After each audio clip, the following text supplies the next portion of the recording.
ഈ ചാനൽ പേരും നക്ഷത്രവും ചേർത്ത് കമന്റ് ചെയ്യുകയും സബ്സ്ക്രൈബ് ചെയ്യുന്നവർക്കും വേണ്ടി പ്രത്യേകമായിട്ട് പ്രാർത്ഥിക്കുന്നതാണ്. എല്ലാ പ്രേക്ഷകർക്കും സ്വാഗതം. ഗോഡ്സോൺ ടിവിയുടെ ജ്യോതിഷാലയം എന്ന പ്രോഗ്രാമിലേക്ക് എല്ലാ പ്രേക്ഷകർക്കും സ്വാഗതം. ഇന്ന് ജ്യോതിഷ പങ്ക്തിയിൽ വിചിന്തനം ചെയ്യുന്നത് മീനം രാശിക്കാരായിരിക്കുന്ന പൂർട്ടാതി ഈ നക്ഷത്രക്കാർക്ക് സർവേശ്വരകാരകനും സർവ സമ്പദ് പ്രദാത്രിയുമായ വ്യാഴം തൊഴിൽ സ്ഥാനത്തിന്റെ അധിപനും അതുപോലെ തന്നെ രാശിയുടെ അധിപനും കൂടിയാണ്.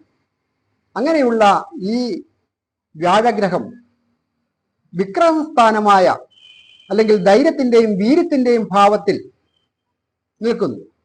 അധ്വാനത്തിനനുസരിച്ച് വേതനം കൂടി ലഭിക്കത്തക്ക രീതിയിൽ ഒരു തൊഴിൽ നേടുവാൻ സാധിക്കും. പുതിയ ഒരു തൊഴിൽ മാറ്റം ആഗ്രഹിക്കുന്നവർക്ക് പുതിയ തൊഴിലേക്ക് മാറുകയോ പഠിച്ച വിദ്യക്കനുസരിച്ച് ഒരു ജോലിയിൽ പ്രവേശിക്കുന്നതിനും യോഗമുണ്ട്. അതുപോലെ ഒരു ഗൃഹം വാങ്ങണം അല്ലെങ്കിൽ പണിയണം എന്നാഗ്രഹിക്കുന്നവർക്ക് അതിനുള്ള ഭാഗ്യം വന്നു ചേരും. വാഹനത്തിന്റെ കാര്യത്തിലായാലും ഒരു വാഹനം വാങ്ങുന്നതിനും ഒക്കെ യോഗമുണ്ട്. വിദ്യാർത്ഥികൾക്ക് വിജയങ്ങൾ വന്നു ചേരും. അതുപോലെ തന്നെ ഏജ് ഓവറായിട്ട് നിൽക്കുന്ന യുവതി യുവാക്കൾക്ക് മനസ്സിനിണങ്ങിയ രീതിയിൽ വിവാഹം വന്ന് നടക്കുവാനും വാക്കാകാനും യോഗമുണ്ട്.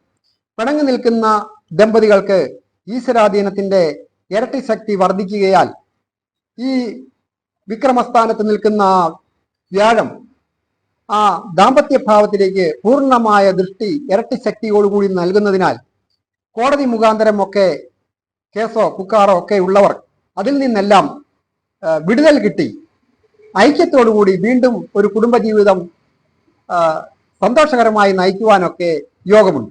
അതിനായിട്ട് പ്രധാനമായിട്ട് ശ്രീകൃഷ്ണസ്വാമി ക്ഷേത്ര ദർശനം നടത്തുകയും അടുത്തുള്ള സർപ്പക്കാവിലൊക്കെ പ്രാർത്ഥനകളൊക്കെ ചെയ്യുക. ആയതിനാൽ ഓരോ കാര്യങ്ങൾ ചെയ്യുമ്പോഴും വളരെ ശ്രദ്ധയും ക്ഷമയും വിട്ടുവീഴ്ചയും ആവശ്യമാണ്.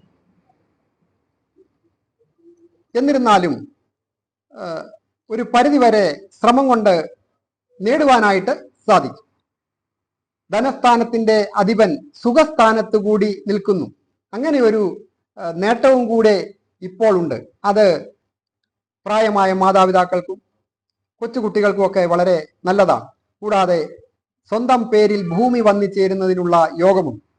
അത് ചില കാര്യങ്ങൾക്ക് ദോഷമാണ് എങ്കിലും അപ്രതീക്ഷിതമായ ചില നേട്ടങ്ങളും തൻ്റെ ഇടത്തോടു കൂടിയ പ്രവർത്തനങ്ങളും വിജയിക്കുന്നതിന് പല കാര്യങ്ങളിലും പരാജയപ്പെട്ട് നഷ്ടങ്ങളിൽ നിൽക്കുന്നവർ അവർക്ക് പ്രവർത്തിച്ച് മുന്നേറുവാൻ ഈ എല്ലാവർക്കും നന്മ വരുവാനായിട്ട് പ്രാർത്ഥിക്കുന്നു.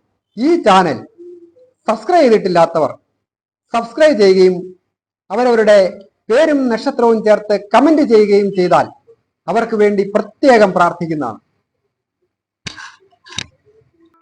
ഗോഡ്സോൺ ടിവി എന്ന ഞങ്ങളുടെ ചാനൽ സബ്സ്ക്രൈബ് ചെയ്യുക.